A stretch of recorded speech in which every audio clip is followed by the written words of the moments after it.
Hello friends, అందరూ ఎలా ఉన్నారు? బాగున్నారా? Welcome to my channel glories kitchen. ఈరోజు మనం నేర్చుకోబోయే కర్రీ ఏంటంటే చుక్కకూర. 3 కట్టలు తీసుకున్న చిన్న సైజువి, ఒక పావు ఎండు రొయ్యలు తీసుకున్న. ఈ రెండు కలిపి కొంచెం టమాటా వేసి మనం ఈరోజు కర్రీ చేసుకుందాము. ఎలా ఉందో మనం నేర్చుకుందాము. ఓకేనా ఫ్రెండ్స్? ఒకసారి మీరు కూడా నేను చెప్పింది చూసి ట్రై చేసి, అంటే నేను చెప్పిన విధంగా ట్రై చేసి ఒకసారి నాకు కామెంట్ చేయండి ఎలా ఉన్నదో. ఓకేనా ఫ్రెండ్స్, మనం ఇప్పుడు వీడియోలోకి వెళ్ళిపోదాం. ఈజీగా చేసుకోవచ్చు, వచ్చేయండి. చుక్కకూర ఎండు రొయ్యలకు కావాల్సిన పదార్థాలు: పావు ఎండు రొయ్యలు, 3 కట్టలు చుక్కకూర తీసుకున్నాను. అదేవిధంగా 2 మీడియం సైజ్ టమాటాలు తీసుకున్న, ఒక 3 పచ్చిమిర్చి చిన్నగా కట్ చేసి పెట్టుకున్నాను, ఒక మీడియం సైజు 2 ఉల్లిపాయలు కట్ చేసుకున్నాను, కొంచెం కరివేపాకు, కొంచెం కొత్తిమీర. ఇంతే చాలు. ఇందులోకి మనం ఇప్పుడు ఎలా చేసుకోవాలో చూసుకుందాము రండి. ముందుగా స్టవ్ మీద ప్యాన్ పెట్టి స్టవ్ ఆన్ చేసుకొని, ప్యాన్ కొంచెం హీట్ అయినాక 2 స్పూన్లు ఆయిల్ పోసుకుందాము.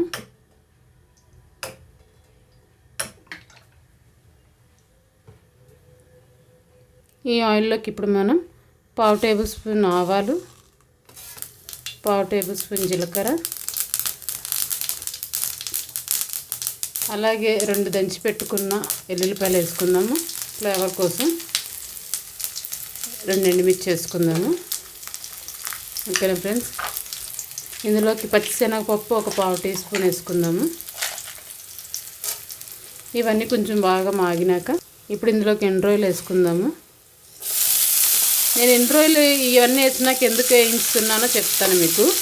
వెల్లుల్లిపాయలు వేసాం కదా, కొంచెం ఆ ఫ్లేవర్ ఆయిల్ దీనికి తగులుతుందని ముందుగా వేసాను, తింటున్నప్పుడు ఆ స్మెల్ రాకూడదని. ఓకేనా ఫ్రెండ్స్? కొంచెం వెల్లుల్లిపాయలు వేసుకున్నాక ఇలా వేయించుకొని వెల్లుల్లిపాయలతో పాటు పక్కకు తీసేసుకోవాలి. ఇప్పుడు ఇవి ఇట్లాగా ఇదేని కదా, ఎగినాయి కదా, ఇవి ఇప్పుడు మనం ఒక స్టీల్ గిన్నెలోకి తీసుకుందాము.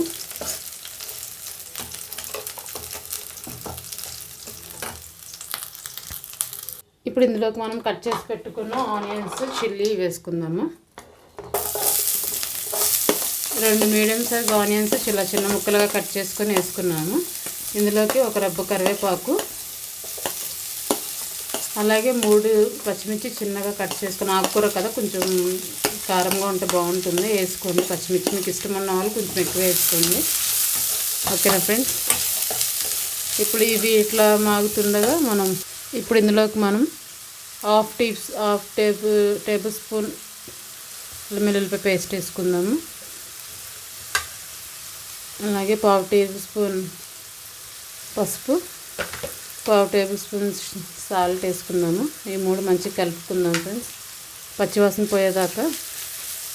ఎప్పుడైనా ఉల్లిపాయలు బాగా మగ్గినాకే ఆకుకూర వేయాలి, ఎందుకంటే ఆనియన్స్ త్వరగా మగ్గవు కాబట్టి ఆకుకూర త్వరగా మగ్గిపోతుంది. అప్పుడు ఇవి పచ్చిగానే ఉంటాయి, ఇంకా అప్పుడు ఫ్లేవర్ చేంజ్ అయిపోతుంది, ఆకుకూర ఫ్లేవర్ కూడా చేంజ్ అయిపోతుంది. అలాగే అందుకోసమే ఆనియన్స్ బాగా మగ్గే వరకు మనం తిప్పుకుంటూ ఉండాలి. కొంచెంసేపు మూత పెట్టేస్తే మగ్గిపోతాయి. ఓకేనా ఫ్రెండ్స్? ఇవి ఇట్లా కొంచెం మంచిగా మగ్గినాయి కదా, ఇప్పుడు ఇందులోకి మనం వేపి పెట్టుకున్న ఎండు రొయ్యలు వేసుకుందాము.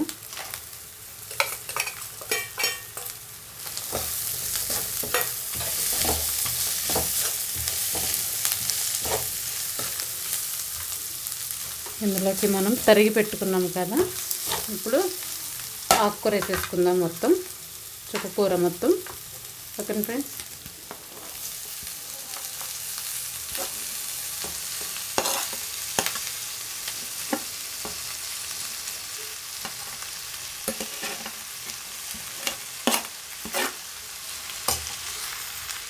చుక్కకూర మొత్తం వేసేసుకున్నాం కదా, ఒకసారి తిప్పుకుందాము మొత్తం.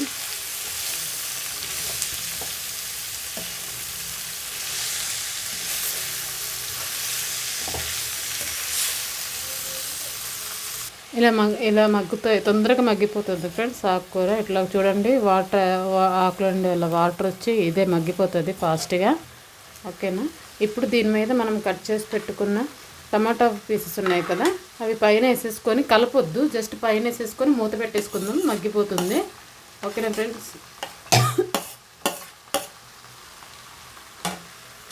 ఇట్లా వేసేసి జస్ట్ ఇంకా మనం మూత పెట్టేసుకుందాము, మగ్గిపోతుంది అదే. ఓకేనా ఫ్రెండ్స్, చూసారు ఫ్రెండ్స్ ఇట్లా మగ్గిపోయింది కదా, మంచిగా మెత్తగా అయిపోయింది. ఇందులోనే వాటర్ వస్తుంది దీనికి. చూడండి టమాటో కూడా ఇట్లా బాయిల్ అయిపోతుంది మంచిగా మెత్తగా. ఇప్పుడు ఈ రెండు మంచిగా మిక్స్ అయిపోతాయి.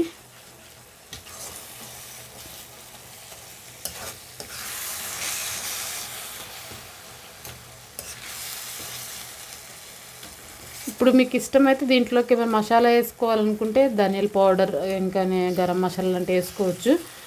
ఇంకా ఇష్టం లేని వాళ్ళు జస్ట్ ఇట్లా వేసుకొని జస్ట్ ఇందులో ఇప్పుడు కారపొడి వేసుకొని కారం వేసేసుకుంటే సరిపోతుంది ఫ్రెండ్స్. కారం వేసేసుకొని ఇంకా కొంచెంసేపు మగ్గినాక మనం దించేసుకొని సర్వ్ చేసుకొని తినేయచ్చు. చాలా బాగుంటుంది ఫ్రెండ్స్. ఇట్లాగా చుక్క కూర ఎండు రొయ్యలు చాలా బాగుంటుంది. ఒకసారి మీరు మీ ఇంట్లో చేసి మీరు తిని టేస్ట్ ఎట్లా ఉందో నేను చెప్పినట్టు చేస్తే చాలా సింపుల్, ఇంట్లో ఉన్న వాటితో అయిపోతుంది. మనం దీన్ని స్పెషల్గా అది ఇదని చాలా ఏమేమో వేయక్కర్లేదు, ఏం మిక్సీలు పట్టి ఏమి చేయక్కర్లేదు. సింపుల్ కట్ చేసుకొని మనం రోజువారీ కర్రీలాగా చేసుకోవడమే. చాలా ఉంటుంది ఫ్రెండ్స్. చూడండి ఎంత మంచిగా మెల్ట్ అయిపోతుందో. దీన్ని ఇప్పుడు మనం చపాతీల్లో కానీ దేంట్లోకి వేసుకొని తిన్నా చాలా బాగుంటుంది టేస్ట్. ఓకే ఫ్రెండ్స్, ఇప్పుడు ఇందులోకి మనం 1 టేబుల్ స్పూన్ కారం వేసుకుందాం.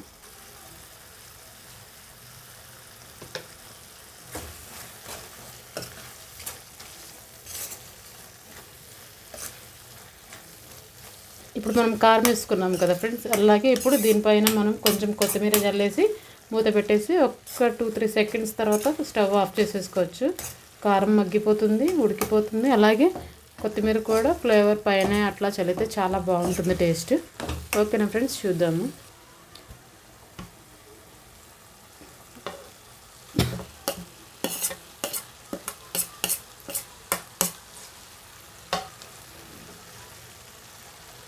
చూసారా ఫ్రెండ్స్, బాగుంది కదా ఫ్లేవర్.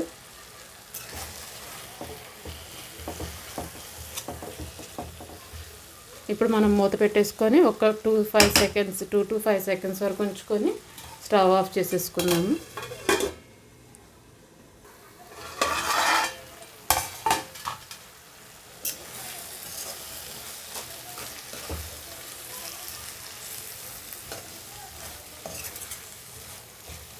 చూసారు ఫ్రెండ్స్ ఎంత మంచిగా మెల్ట్ అయిపోయిందో. చూపిస్తాను చూడండి మీకు ఎంత బాగుందో. చూసారా, ఇది కానీ మనం రైస్లో వేడివేడి రైస్లో కానీ చపాతీల్లో కానీ వేసుకొని తింటే చాలా బాగుంటుంది. ఇంత ఫ్రెండ్స్ అయిపోయింది. ఇప్పుడు మనం స్టవ్ ఆఫ్ చేసేసుకుందాము. వేడివేడి రైస్లోకి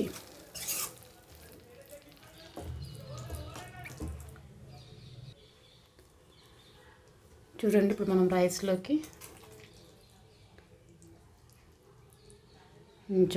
కొంచెం సరిపోతుంది ఫ్రెండ్స్. ఇప్పుడు రైస్లో పెట్టుకొని మంచిగా ఇలా కలుపుకొని